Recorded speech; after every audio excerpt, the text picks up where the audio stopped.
अगर किसी one day exam की तैयारी कर रहे हो या करने की सोच रहे हो तो ज़रूर सुनो, क्योंकि यह कोई किताबी ज्ञान की बात नहीं है। यह मेरे अपने अनुभव हैं जिनसे मैंने कामयाबी पाई, और मेरे कई दोस्त जो कई सालों से घिस रहे थे उन्हें भी सफलता मिली। कुछ तो बिल्कुल लास्ट अटेम्प्ट पर थे और ओवर एज हो रहे थे, उनका भी काम बन गया। इसलिए बहुत ध्यान से सुनिए और इम्प्लीमेंट करिए। सबसे पहली बात, जब तुम वनडे एग्ज़ाम के बारे में सोचते हो तो ज़रा सोचो तुम कितने समय में एग्ज़ाम को क्रैक करने का लक्ष्य बनाते हो। 1 साल, 2 साल या फिर 3 साल? नहीं, मेरा मानना है 6 महीना बस। जिस दिन से तैयारी शुरू किया उसके 6वें महीने बाद जो भी एग्ज़ाम तुम दोगे उसके रिजल्ट में तुम्हें तुम्हारा नाम चाहिए। बस यही टारगेट होना चाहिए तुम्हारा। जब तुम तैयारी का मन बना लेते हो तो पहला काम क्या करते हो? ज़्यादातर तो कोई कोचिंग ज्वाइन कर लेते हैं, ऑफलाइन या फिर ऑनलाइन, और फिर लग जाते हैं किसी पंचवर्षीय योजना पर। लेकिन यह एग्ज़ाम है केवल 6 महीने का, 6 महीने से 1 साल का। बस तुम्हें सबसे पहला काम करना है, प्रीवियस ईयर के क्वेश्चंस पेपर लाने हैं, कम से कम 100 सेट, और लगाते जाना है। एक दिन में 2 सेट, 3 सेट। तैयारी के शुरुआती 1 महीने केवल प्रीवियस ईयर के क्वेश्चन पेपर को ही लगाते जाना है, कम से कम 100 सेट। बहुत ध्यान से, गंभीरता से, तल्लीनता से। इससे होगा क्या? पहले उस एग्जाम को तो समझो जिसकी तुम तैयारी करने जा रहे हो। पहले उस युद्ध को तो समझो जिसको तुम लड़ने जा रहे हो।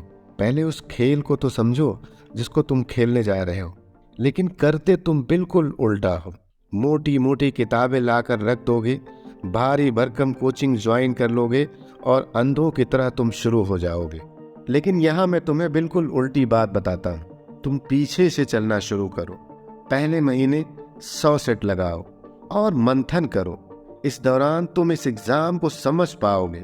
तुम्हें पता चलेगा एग्जाम तुमसे आखिर चाहता क्या है, तुम्हें क्या पढ़ना है, तुम्हें क्या छोड़ना है, कहाँ तुम्हें समय देना है और कहाँ समय तुम्हें बर्बाद नहीं करना है। लेकिन अक्सर तुम शुरुआत बिल्कुल उल्टी कर देते हो। मोटी मोटी किताबें और कोचिंग के सहारे, और साल भर में तुम भर लेते हो अपने को उन चीज़ों से जो शायद एग्जाम के रेलेवेंट नहीं है।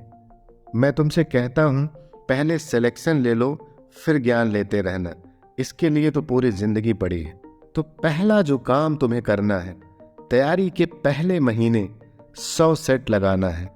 एकांत में, अकेले में, अपने स्टडी रूम में, और एग्जाम के पैटर्न को समझो। तुम समझोगे कि किस सब्जेक्ट में तुम कंफर्टेबल हो, किस सब्जेक्ट में तुम असहज हो, और किस टॉपिक पर तुम्हें ज़्यादा मेहनत करना है, और किस सब्जेक्ट पर बहुत थोड़ी मेहनत से तुम्हारा काम हो जाएगा। तुम एग्जाम की पूरी मिस्ट्री, पूरे रहस्य को समझ जाओगे। अब तुम्हें पता है कि बचे हुए 5 महीने में तुम्हें किस विषय पर ज़्यादा मेहनत करना है। तुम जान पाओगे कि तुम वास्तव में कहाँ खड़े हो और तुम्हें किन चीज़ों पर अब काम करना है। अब तुम अपनी आवश्यकता अनुसार, ध्यान रखना, अपनी आवश्यकता अनुसार, किसी को कॉपी करके नहीं, तुम किताबें खरीद सकते हो। किसी विषय में अगर ज़रूरत महसूस हो तो किसी के मार्गदर्शन में सीख सकते हो। अब तुम टॉपिक वाइज समय का ध्यान रखते हुए अपनी स्पीड पर, अपनी एक्यूरेसी पर काम करो। ध्यान रखना, वनडे एग्ज़ाम है, समय पर बहुत मेहनत करना होगा। मैथ्स और रीजनिंग में टॉपिक्स को बार बार लगाओ, एक एक टॉपिक को उठाओ, और जल्दबाजी में बिल्कुल नहीं, स्थिर होकर बहुत से सवाल लगाओ, और हर बार फोकस इस बात पर करो कि कैसे इस सवाल को करने में तुम कुछ समय बचा सकते हो। बार बार जब तुम सवाल को लगाओगे तुम पाओगे कि किसी क्वेश्चन में किन स्टेप्स को तुम स्किप कर सकते हो, और हर बार और बार बार लगाकर बहुत से स्टेप्स तुम स्किप करना, उनको जंप करना सीख जाओगे, और फिर तुम्हें उस पैटर्न के सवाल का शॉर्टेस्ट रूट पता चल जाएगा। यह एक ट्रिक होगी जो तुम्हारी होगी, जिसे तुम्हें याद नहीं करना होगा। यह तुम्हें याद रहेगी क्योंकि यह तुम्हारे ही भीतर से आई है। और हाँ, एक बात का विशेष ध्यान रखना, अगर किसी टॉपिक पर बहुत अच्छी स्पीड नहीं बन पा रही है तो हतोत्साहित मत होना, क्योंकि ऐसे और भी बहुत से टॉपिक होंगे जहां तुम्हारी स्पीड बहुत ज़्यादा अच्छी होगी। इसी तरीके को अपनाते हुए सभी टॉपिक को कवर करना है और साथ ही साथ हर रोज एक पूरा सेट लगाना है, बिल्कुल असली एग्जाम की तरह। और सेट लगाने के तुरंत बाद सॉल्यूशन को चेक करना है, बहुत बारीकी से चेक करना है। अपनी गलतियों को नोट करो और उस पर काम करो और कोशिश करो कि अगले दिन अगला सेट लगाते समय वही गलतियां नहीं दोहरानी है।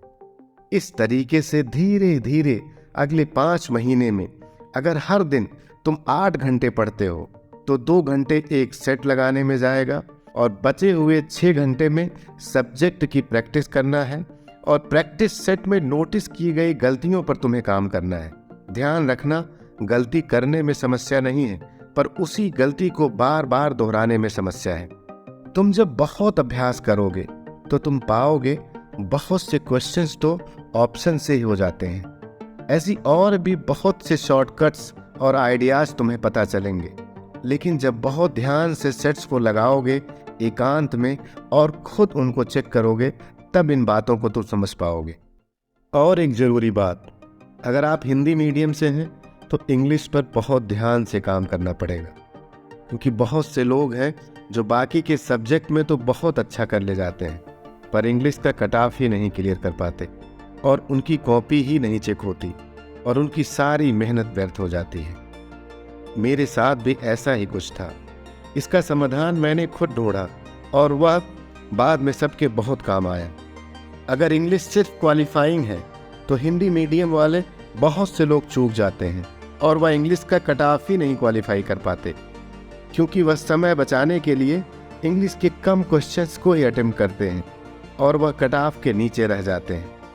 मेरे साथ भी एग्जैक्टली यही होता था, पर मैंने इस गलती को बहुत जल्दी नोटिस किया और इस पर बहुत काम किया।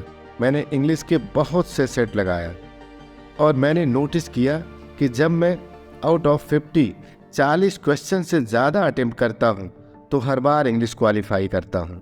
क्योंकि हिंदी मीडियम से था, एक्यूरेसी थोड़ी कम थी और नेगेटिव मार्किंग के कारण नेट मार्क्स जो थे वो कट ऑफ से कम रह जाते थे।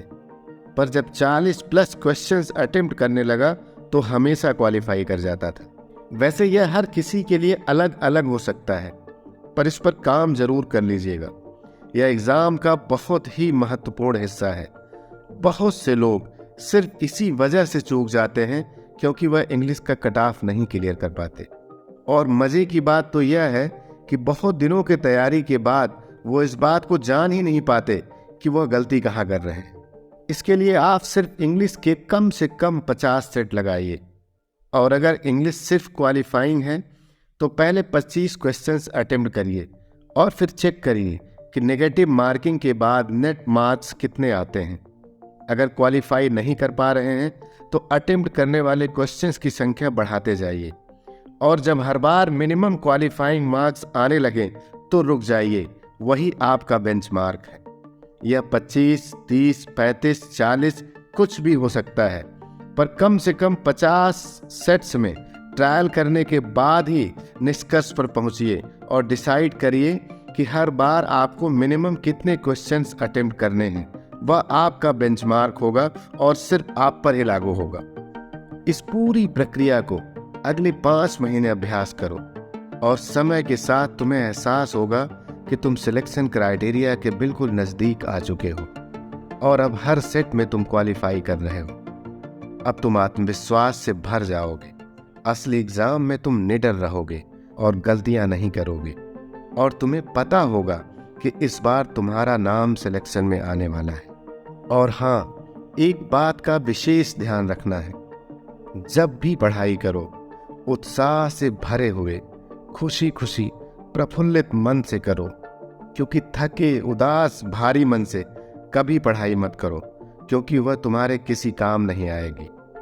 पढ़ाई के घंटे गिनकर अपने मन को तो तुम फुसला लोगे, लेकिन वह किसी काम का नहीं होगा। इस तरीके को अपना कर देखो। अगर कोई व्यक्तिगत समस्या आती है तो कमेंट बॉक्स में लिखो, समय मिलेगा तो मैं ज़रूर जवाब दूंगा। धन्यवाद।